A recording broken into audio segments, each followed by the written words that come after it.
Ce matin, je vous invite à lire avec moi dans 2 Timothée, chapitre 3, versets 16 et 17.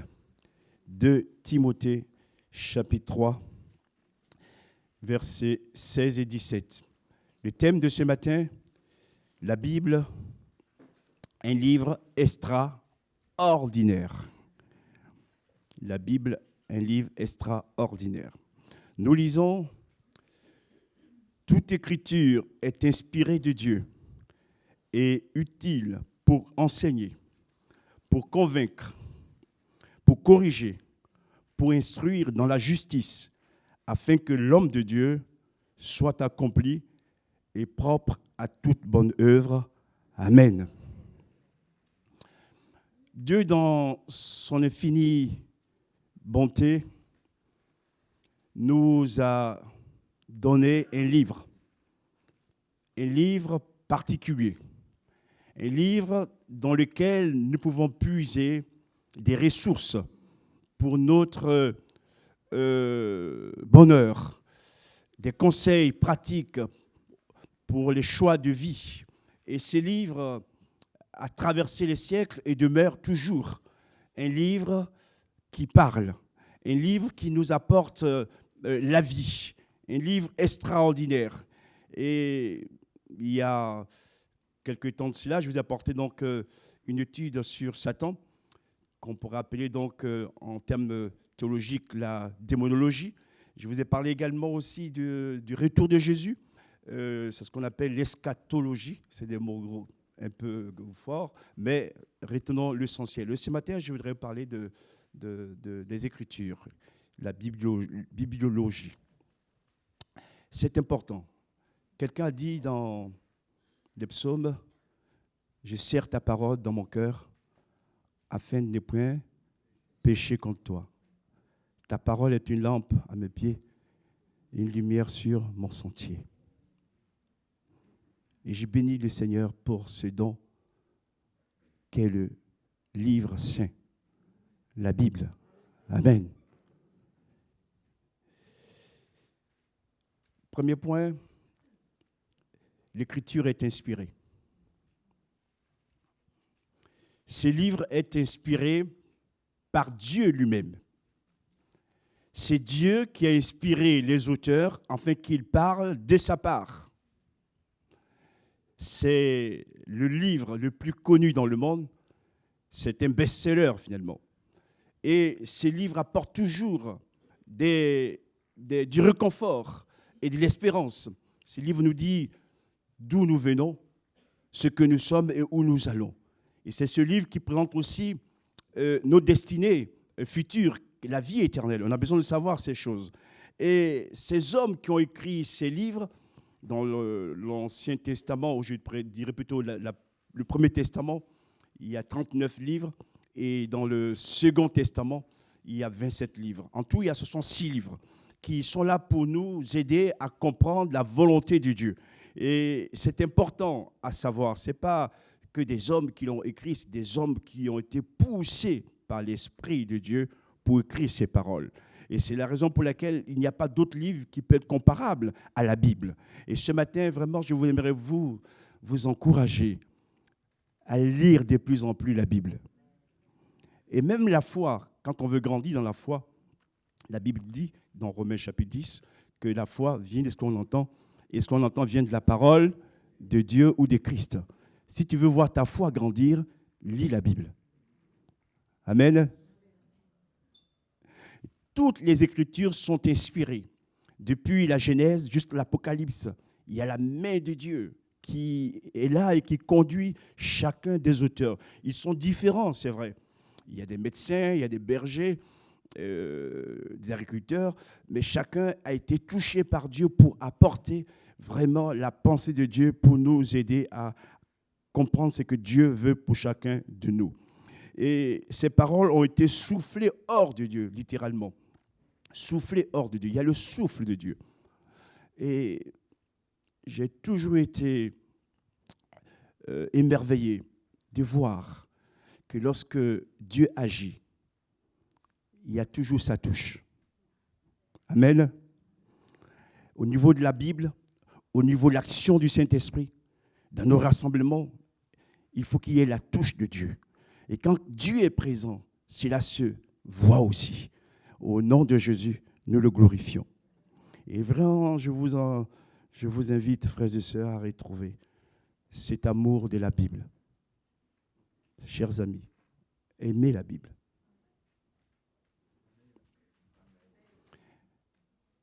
Aimez la Bible plus que vous-même. Aimez la Bible plus que les bonnes nourritures que nous avons. C'est la nourriture par excellence. Par excellence. Nous avons prié récemment pour une de nos sœurs, une dame qui s'est convertie progressivement. On lui a trouvé donc des problèmes de santé. Elle a été donc envoyée d'urgence à l'hôpital de Dax. Il a fallu donc la transporter à Toulouse pour une opération assez importante. Elle a fait une première fissure à l'aorte. Et quelques jours après son hospitalisation à Dax, elle a encore fait une deuxième fissure. Et vous savez que le sang se passe par là. Donc le corps est en danger. Et nous avons eu au téléphone la veille de son opération. Elle était en peine, nous avons prié ensemble. Et l'opération s'est très bien passée.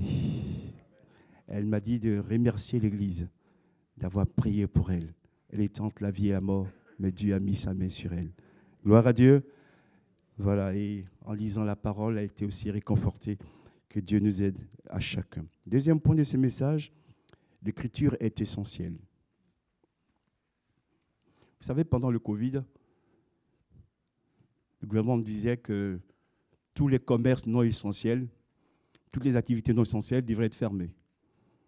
Seuls les commerces essentiels étaient ouverts ou pouvaient donc fonctionner. Mais j'aimerais vous dire, frères et sœurs, que la Bible, c'est le livre par excellence. C'est le livre essentiel. Gloire à Dieu. Que vous soyez au pôle Nord, au pôle Sud, que vous soyez en Afrique, aux États-Unis, en Europe, ce livre est essentiel. Gloire à Dieu. Essentiel. Et qu'il soit l'essentiel de nos vies. Et quand nous nous retrouvons comme ce matin, bien sûr, nous avons chanté, loué le Seigneur, mais que la parole de Dieu puisse aussi trouver sa place dans nos cœurs, afin que nous la mettions en pratique. Et c'est important. L'Écriture est un livre essentiel. L'Écriture est utile, dira l'auteur, l'apôtre Paul, elle est utile. Il y a des choses qui sont futiles, qui ne sont pas du tout utiles, mais ici, la parole de Dieu nous dit, elle est utile. Elle est utile. Pendant toute la vie du croyant, elle sera toujours utile. Jusqu'au notre dernier souffle, ces livres nous conduira. Elle sera sur la table de chevet pour que le Seigneur encore nous parle. Et j'ai aussi, comme plusieurs ici, fait des visites à des frères malades, des sœurs également dans les hôpitaux. Et généralement, ces personnes avaient toujours une Bible avec elles. Nous remercions les médecins pour leur travail, mais ces livres à côté de ces frères et sœurs étaient aussi une source de réconfort. Premièrement, elle est utile pour quoi faire? Pour enseigner. Pour enseigner. Ça veut dire que l'enfant de Dieu doit être enseignable. L'enfant de Dieu est à l'école de Dieu. On a tous besoin d'apprendre, d'être enseigné. Et quand on refuse d'être enseigné, c'est qu'on est tombé sous le coup de l'orgueil. Et on risque, après, d'avoir des problèmes. J'aimerais le dire ce matin, frères et sœurs, malgré nos nombreuses années de conversion, malgré mes années de ministère pastoral, j'ai encore besoin d'apprendre de la parole. Et c'est important, frères et sœurs, que nous ayons un cœur enseignable. Et ce n'est pas se soumettre à un homme, c'est se soumettre à la parole de Dieu. La parole de Dieu, elle est vie, elle est vivante, elle est esprit. Elle éclaire nos cœurs, elle nous donne des réponses. Et si tu refuses l'enseignement, comment veux-tu avancer? C'est l'enseignement qui va te révéler les plans de Dieu et comment saisir les choses. Et on apprend aussi les uns des autres. Dans l'œuvre de Dieu, il y a plusieurs ministères, services, et Dieu a donné à chacun un don particulier. Et c'est bon aussi que nous acceptions ce que Dieu a donné aux autres et que nous puissions aussi les écouter et leur donner la place qu'il faut pour nous aider à avancer dans la vie. Au nom de Jésus, mon frère, ma sœur, la Bible n'est pas là seulement pour être lue comme un roman, elle est là aussi pour nous enseigner. C'est-à-dire que quand on lit cette parole, il faut qu'il y ait un changement en nous. Elle doit apporter du renouveau, de la renaissance, du réveil, de la force. Il ne faut pas lire ces livres pour le lire simplement. Il faut que ces livres aient un impact sur notre vie. On a besoin d'être enseigné. Et d'ailleurs, là où l'enseignement manque, qu'est-ce qui se passe? C'est la dérive totale. Chacun fait ce qu'il veut, ce qui lui plaît, mais au bout, c'est la catastrophe. Ce matin, frères et sœurs, que Dieu, dans son amour et sa grâce, nous aide à comprendre cette vérité. Deuxièmement, la Bible est utile aussi pour nous convaincre. C'est le Saint-Esprit qui va nous convaincre au travers de la parole. Dans une autre version, il est dit pour réfuter aussi. C'est-à-dire qu'on peut avoir des gens qui n'ont pas cette connaissance et nous sommes là pour les aider à comprendre et à les aider à sortir de leurs erreurs.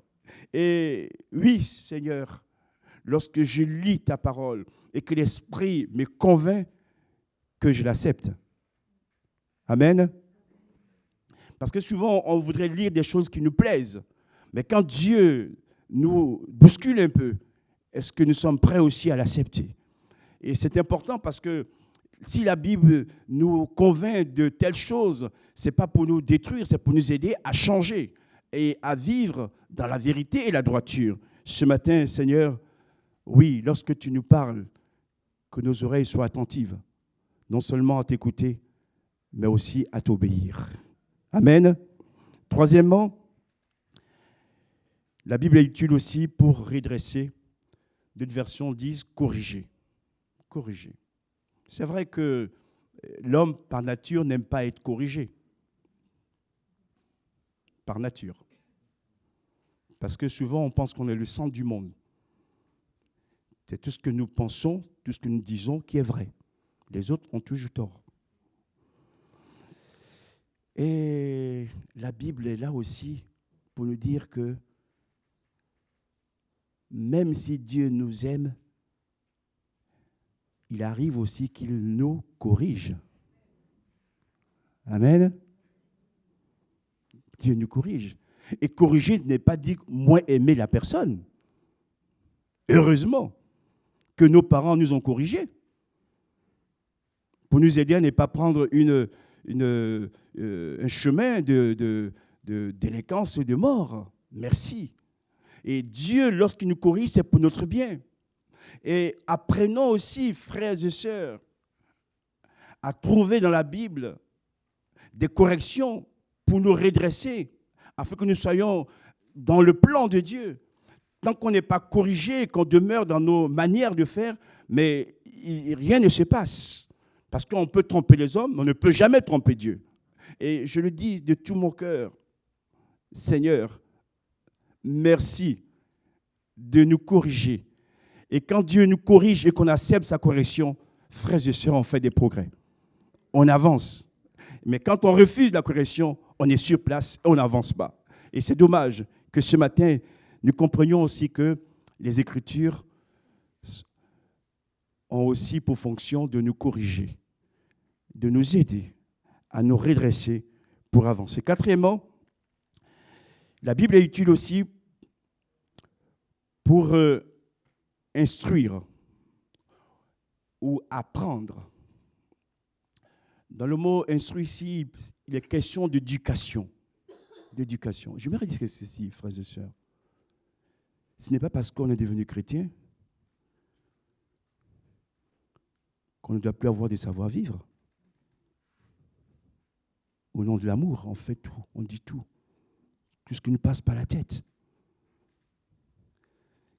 Qu'on ne respecte plus les convenances sociales. Je suis le pasteur de l'église évangélique des Dax, mais quand je vois le maire de la ville, je le respecte. D'accord? Entre nous aussi, on a besoin d'apprendre à nous respecter.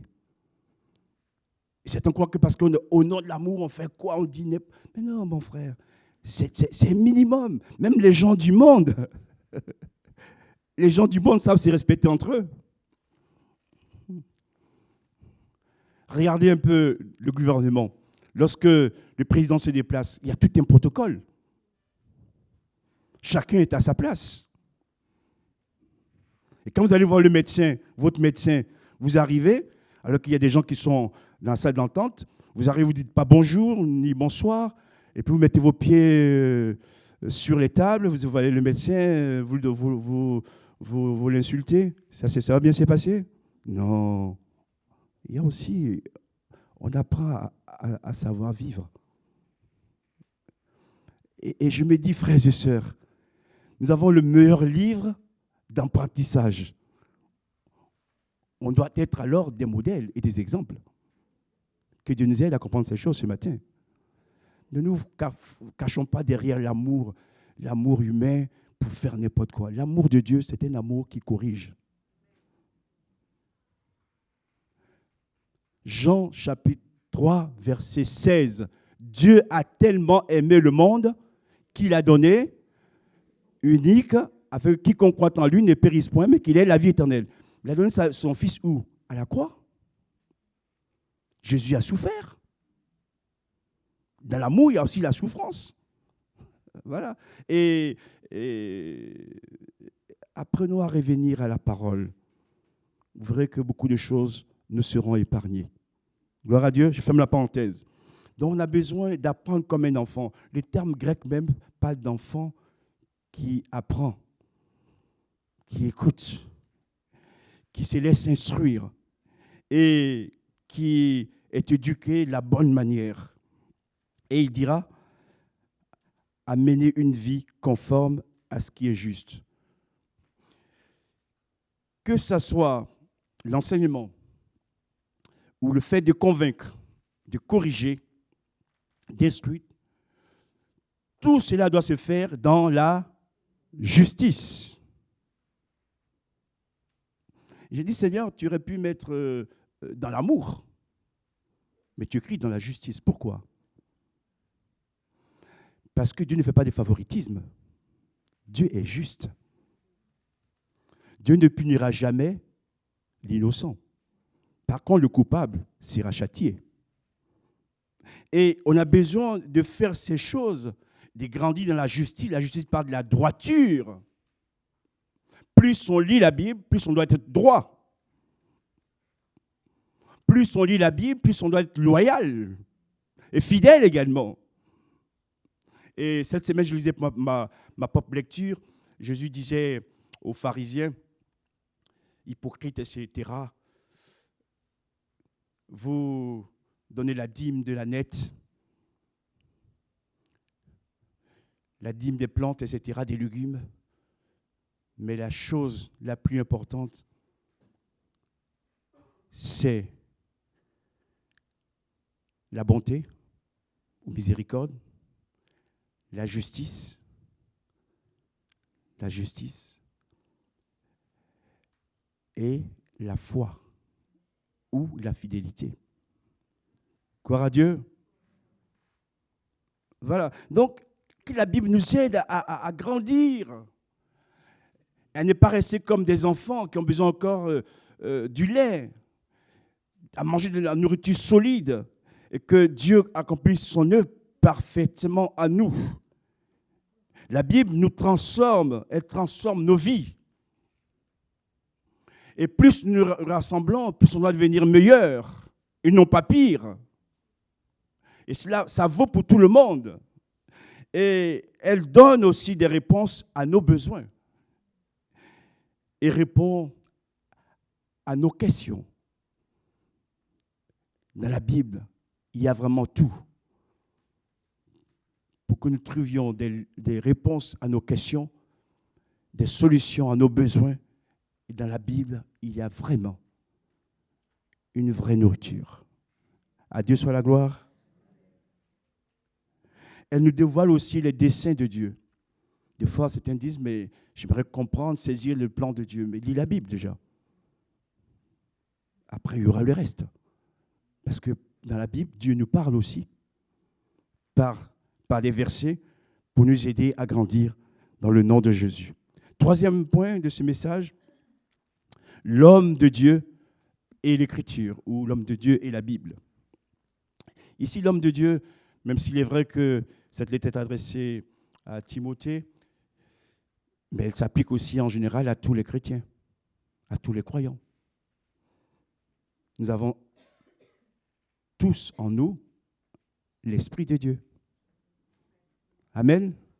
L'Esprit de Dieu n'est pas seulement que dans la vie des serviteurs, l'Esprit de Dieu aussi dans la vie de tous les croyants. Et même avant d'être serviteur, on est d'abord croyant. L'Esprit de Dieu habite en nous. Et il va nous amener à une réalité, c'est que quel que soit notre appel, nous avons besoin, chacun, de préparation. Certains arrivent comme ça, comme une fusée, sans préparation. Ça fait beaucoup de bruit, mais ça ne va pas très loin. On peut aussi le comparer comme à une étoile filante. Oui, ça file, hein, mais après, il n'y a plus rien.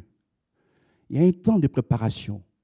Comme Jésus aussi a préparé les 12 apôtres.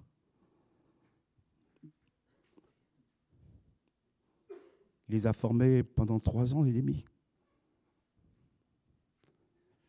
Et n'ayons pas peur de passer par la phase préparation. Parfois, on est trop pressé, on veut faire les choses. Mais Dieu nous demande d'abord de nous préparer. Et acceptons cette préparation aussi dans nos vies. Et le mot grec ici, artios, qui a été utilisé donc par Paul, signifie bien ajusté. Dieu veut bien ajuster notre vie à sa personne, pour qu'on soit au bon endroit et à la bonne place. Les chrétiens doivent être bien ajustés avec ses frères, ses sœurs également, pour pouvoir avancer. Et ce n'est pas le désordre, c'est vraiment l'ordre qui doit prévaloir. Et on doit aussi se préparer.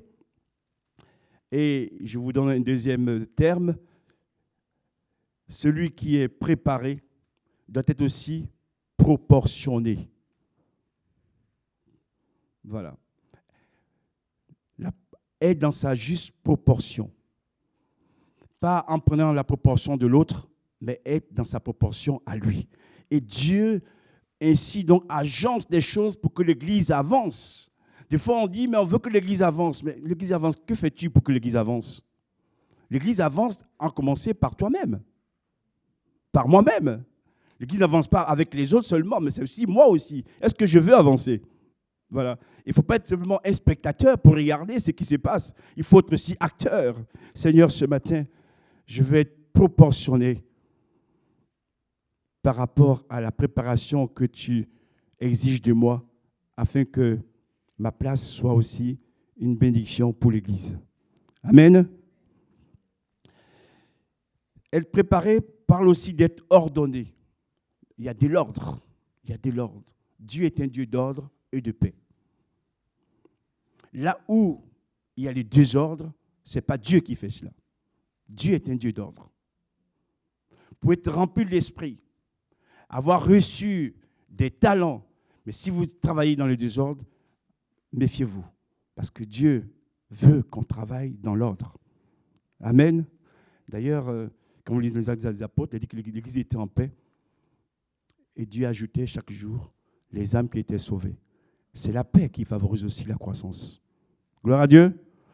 Et quelqu'un qui se prépare aussi, ou qui accepte la préparation que Dieu exige, il devient un homme bien disposé.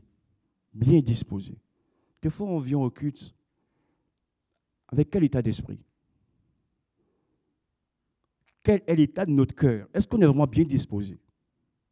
Je ne dis pas pour ici, hein. Mais, Seigneur,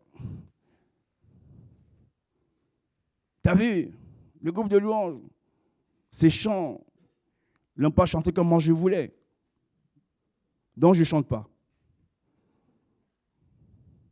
Le frère qui fait prier, qu'est-ce qu'il est long.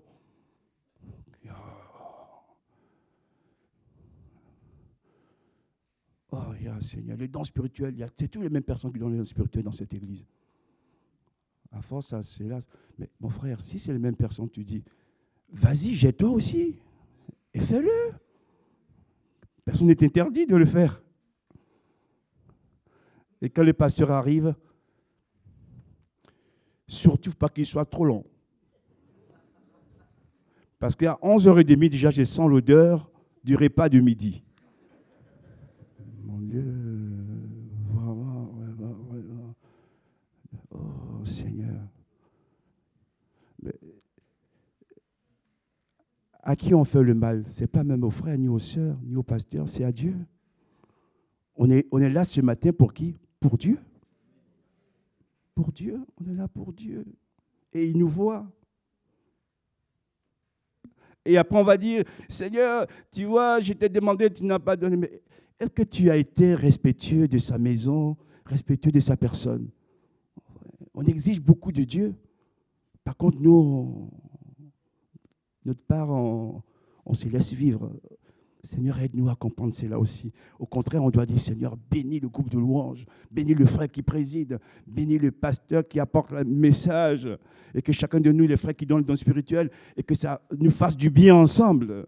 Et quand c'est dit comme ça, quand on sort de la réunion, on a tous la banane. Gloire à Dieu. Voilà, j'ai voulu être ce matin très pratique.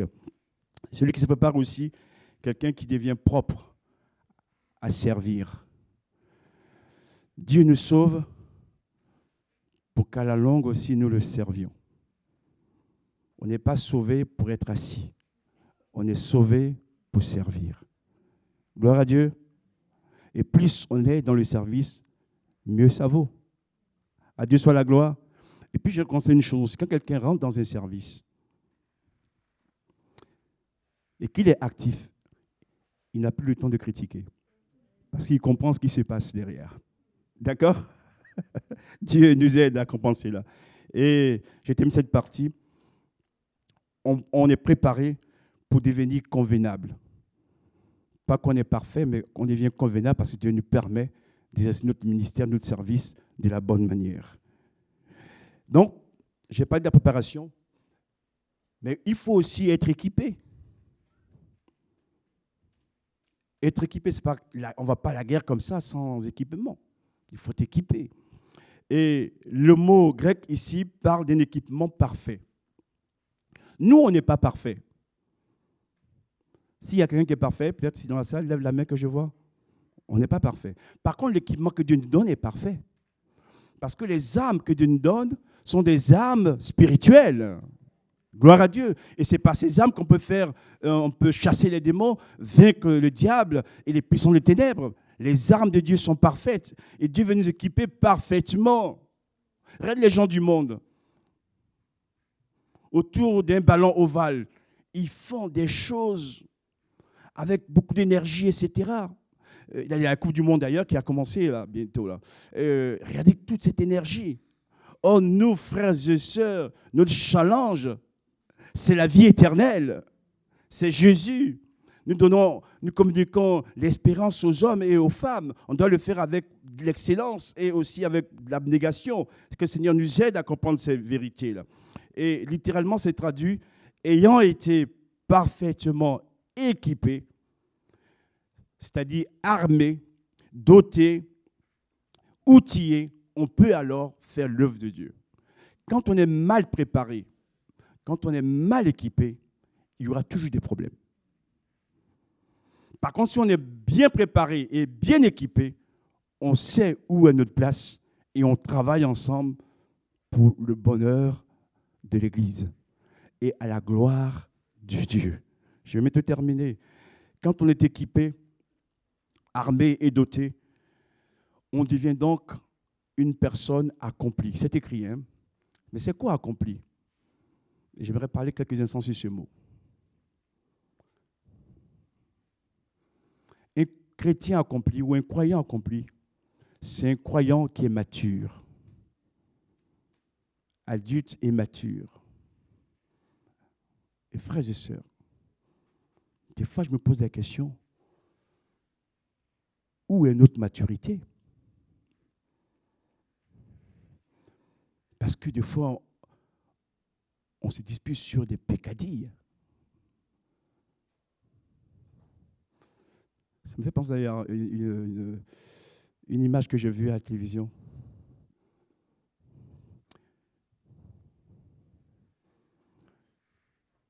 Deux gazelles qui se battaient. Ça peut être notre type d'animal également. Il y avait un lion dans les parages. Et les deux gazelles s'étaient concentrées à se battre entre elles. Les lions étaient arrivés doucement, il les a dévorées toutes les deux. Si elles avaient été éveillées, elles auraient vu qu'il y avait un lion dans les parages. Pour ne pas succomber à sa morsure. Frères et sœurs, devenons des hommes et des femmes matures. Spirituellement parlant, je vais dire, ça éviterait beaucoup de choses et des problèmes au milieu de nous. Parce que si tu ne grandis pas en maturité, tu es comme un enfant. D'ailleurs, le lieu où on met les bébés, comment ça s'appelle? Hein? Non, où on garde les bébés? Nurserie. Je vais le dire en France, pas nurserie, c'est en anglais. Moi, j'aime parler français. La pouponnière. On pouponne. Pouponne. Non, frère, grandissons, mûrissons. Et soyons pour les uns des aides, pour les aider à mûrir et à grandir. Ça parle également d'être ferme. Quelqu'un qui est ferme, qui sait ce qu'il veut et qui ne se laisse pas influencer par les autres. Et pour cette personne, la boussole, c'est la Bible. Et pas ce que les gens disent ou pensent, parce qu'elle veut plaire à Dieu. Et même nous, pasteurs, parfois on est tentés. Je prends un exemple sur le mariage. On peut faire des compromis pour que nous gardions notre soi-disant réputation en enfreignant la loi de Dieu. Mais après, il y a des conséquences. Mais je suis étonné aussi que lorsque les hommes de Dieu, les serviteurs de Dieu vous disent non, ce n'est pas qu'ils ne vous aiment plus. Parce qu'il faut qu'on soit tous sous la règle de la Bible. Parce que si on ouvre la vanne, c'est la catastrophe après. Gloire à Dieu. Donc, il faut qu'on soit droit et loyal pour que Dieu fasse son œuvre en nous. Et je termine. Quand on est mûr, accompli, ferme, achevée. On est alors prêt pour accomplir, plutôt pour pratiquer toute bonne œuvre que Dieu a préparée d'avance. Ce ne sont pas nos œuvres à nous. Ce sont les œuvres de Dieu. Nos œuvres à nous sont des œuvres mortes. Mais les œuvres de Dieu sont des œuvres qui demeurent. Et quand on sait cela, on meurt à soi-même. On meurt à soi-même. Je vous livre un peu mon cœur ce matin. J'ai une famille ici que Dieu m'a donnée et que je bénis le Seigneur. Pour mes enfants, pour ce pays qui m'a adopté. Mais au départ, dans ma tête, quand j'arrive en France, je ne pensais pas rester définitivement. Hein.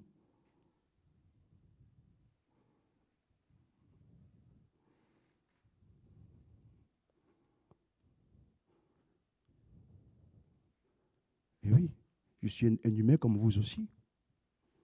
J'ai aussi de la famille. Vous êtes au courant d'ailleurs que quand je perds un membre de ma famille, je vous l'annonce et je dois partir.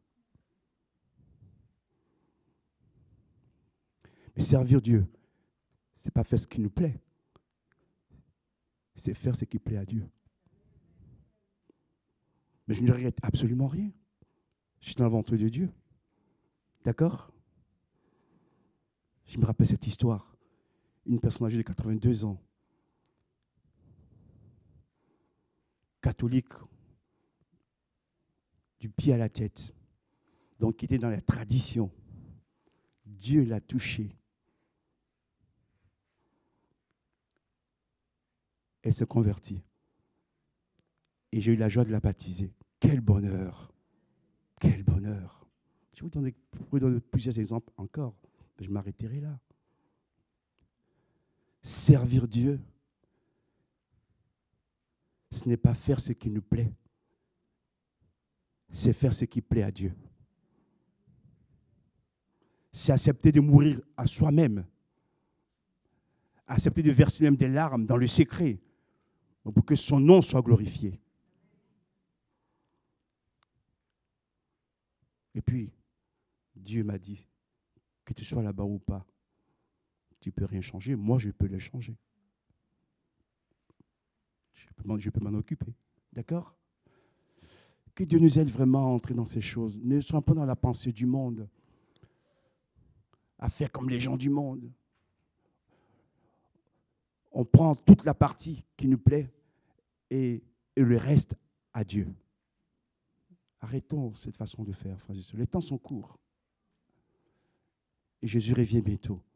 Ce matin, j'ai voulu vous livrer mon cœur pour que Dieu nous aide à comprendre ce que c'est notre relation avec la parole. Et plus il y aura des gens matures et mûrs, plus les jeunes qui viennent derrière vont aussi être aidés et avancer.